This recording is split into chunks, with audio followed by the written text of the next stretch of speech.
Hello and welcome friends, শখের blogger and হ্যাংলা রাইডার্সের আরও একটি নতুন ভিডিওতে সকলকে ওয়েলকাম। আজকের রাইডটা হতে চলেছে নেতারহাটের কোন কোন জায়গায় ঘোরার জায়গা আছে, রাইড করার জায়গা আছে সেটা। সো যারা আমাদের লাস্ট ভিডিওটা দেখোনি তাদের জন্য আমি লিঙ্কটা ডিসক্রিপশনে অ্যান্ড ডান দিকের আই বাটনে দিয়ে দিচ্ছি। এখন আমরা রয়েছি নেতারহাট ড্যামেতে। আমরা এখন যাচ্ছি ভ্যালি ভিউ পয়েন্টে। তার আগে একবার চলে যাব পাইন গাছের জঙ্গলে। দেখে তো প্রথমে ঝাউ গাছের জঙ্গল মনে হয়েছিল, কিন্তু দেখলাম পাইন জঙ্গল। অসাধারণ সুন্দর জায়গা, তোমরা এলে মন ভরে যাবে। এগিয়ে এসো, চলো। ভ্যালি ভিউ পয়েন্টে বেশ কিছুটা সময় কাটিয়ে আমরা আবার এগিয়ে চলেছি নেতারহাট ড্যাম হয়ে। প্রথমে যাব নাশপাতি বাগান। এই হলো সেই নাশপাতি বাগান। বর্ষাকালে নাশপাতি হয়, শীতকালে পুরো শুকনো এইগুলো ডান দিকের গাছগুলোই নাশপাতি। তো এখন রয়েছি আমরা আপার গাগড়ি নামক একটা জলপ্রপাত, খুবই ছোট্ট। এখান থেকে আমরা যাব লোয়ার গাগড়ি জলপ্রপাতে। মাঝখানের রাস্তাটাই তো আসল। মাঝখানের রাস্তাটা ভয়ঙ্কর অফরোডিং এবং শুনশান, কোনো মানুষ নেই, কোনো জন নেই, কেউ নেই। এবং মাঝখানের রাস্তাটাও বন্ধ। দূর থেকে দেখতে পাচ্ছ এই যে গুড়ি ফেলে রাস্তায় বন্ধ করেছে, ফরেস্ট ডিপার্টমেন্ট থেকে বন্ধ করে রেখেছে, কিন্তু তবুও আমরা সাইড দিয়ে বাইক নামিয়ে নিচে দিয়ে হয়ে যাচ্ছি।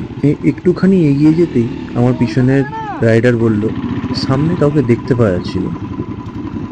তখন হয়তো দেখতে পাওয়া যাচ্ছিল, কিন্তু এখন ভিডিওতে আমি কাউকে দেখতে পাইনি। তো রাস্তাটা যেমন শুনশান ছিল ততটাই সুন্দর ছিল। একটাও জনপ্রাণী নেই, কেউ নেই, শুধুমাত্র আমাদের বাইকের আওয়াজ আর আমাদের বাইকের সাউন্ড, ব্যাস, আর কিচ্ছু না। মাঝ রাস্তায় একটা খালি গরু দেখতে পেয়েছিলাম, বাকি অন্য কোনো মানুষজন। এতটা রাস্তা, প্রায় ধরো 7.5 কিলোমিটার রাস্তা, কেউ নেই, শুধু আমাদের বাইকের ধুলো উঠছে এবং আমাদের বাইক যাচ্ছে। রাস্তাটা এতটাই খারাপ যে দুটো পাশ দিয়ে যে চাকার দাগ আছে শুধু সেই জায়গা দিয়েই যাওয়া যাবে। মাঝখান দিয়ে যদি বাইকের চাকা যায়, গ্রিপ মানে গ্রিপ করবে না। গাড়ির চাকা সবসময় হরকাচ্ছে, ব্রেক মারলেই চাকা স্লিপ করছে। যতটা শুনশান ততটাই সুন্দর। এখানে আসার আগে কিছু লোক বলল যে এমন রাস্তা যে রাস্তার বাইরে 2 ফুট দূরে দেখতে পাওয়া যায় না, কিন্তু বর্ষাকালে সেটা। এখন তো অনেক চারা গাছ আগাছা নেই, তার জন্য এই জায়গাটায় আমার চাকা স্লিপ করে গিয়েছিল আসার সময়, ওঠার সময়। রাইডের প্রথম থেকে ইচ্ছে ছিল অফ রোডিং করবো বা জঙ্গলের ভিতরে বাইক নিয়ে যাব। সো সেই ইচ্ছাটা পূরণ হয়েছে। তো এখন আমরা এসে পৌঁছে গেছি লোয়ার গাগড়ি জলপ্রপাতের এখানে। তো লোয়ার গাগড়ি ফলসটা খুব বড় নয়, তবে উপর থেকেই দেখতে পাওয়া যায়, বেশ সুন্দর।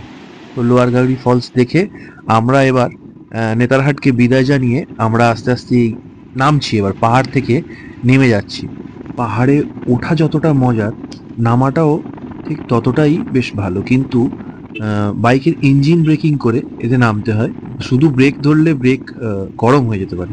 সো আসার সময় এইসব জায়গাগুলো দেখছিলাম তৈরি হচ্ছে, এখন বানানো হয়ে গেছে, পুরো গাঁথা হয়ে গেছে। সো আমরা মোটামুটি নিচের দিকে নেমে পড়েছি। এবার সামনে দেখতে পাবে পাহাড় শেষ হয়ে গেছে, মানে ভ্যালি শেষ হয়ে গেল। এবার আমরা সমতলে মোটামুটি, এই সেই বিশুনপুর সেতু যাওয়ার সময় এখানে যে দাঁড়িয়েছিলাম। সো একটু যাওয়ার আগে কিছু খাওয়া দাওয়া করে নেওয়া যাক। এখানে একটা হোটেলে দাঁড়িয়ে খাওয়া দাওয়া করে নিলাম। খাওয়া দাওয়া করে এবার ঝাড়খণ্ডকে বিদায় জানানোর পালা। তো সন্ধ্যের ঝাড়খণ্ড বেশ তখন সূর্যাস্ত হচ্ছিল, খুব সুন্দর দেখতেও লাগছিল। তো এবার ঝাড়খণ্ডকে বিদায় জানানোর পালা। Bye bye Jharkhand. বন্ধুদের সঙ্গে আবার নেক্সট ভিডিওতে দেখা হচ্ছে, নেক্সট রাইডে আবার দেখা হচ্ছে। অপেক্ষা করো। ভালোবাসা দেওয়ার জন্য সকলকে ধন্যবাদ।